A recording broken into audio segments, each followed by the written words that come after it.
Most men live lives of quiet desperation. And I've been that guy. Oh my God. You're just in this world where you just can't wait to just run away. And how do people get stuck there? How do you think they get stuck there? Bills. Bills, like financial bills? Mm-hmm. Right? Yeah. That's Bills and interesting. commitment. You have an apartment you have to pay for. You have a car you leased. You have a wife that you have to feed. You have a child you have to raise. You have your mortgage. You have your this. You have your that. And that's where it all comes from. How many of you would agree with this statement?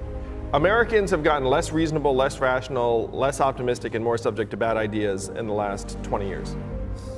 The reason why that feels like the case is because we have introduced record levels of financial insecurity into our population. And studies have shown that if you cannot pay your bills, your bandwidth gets constrained cognitively because you're just trying to figure out how to make ends meet. And it has the functional impact of reducing your IQ by 13 points, or 1 standard deviation. As a 51-year-old father of 3, married man, pays taxes, has a house and a mortgage and a business and all that jazz, if I had to quit everything now and struggle the way I struggled as a stand-up comedian, it would never work. But the only way I could be this person now is if I took that chance when I was 21, when I was dead broke and had my cars repossessed and all that stuff. That's the only way you ever get where you want to go. You have to take a path that's dangerous, and most people want to take the safe path.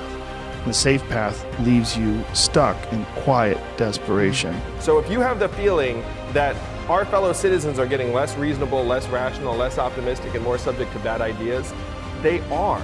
Because that is exactly what you would expect if you can't pay your bills in a country where 78% of Americans are living paycheck to paycheck and almost half can't afford an unexpected $400 bill.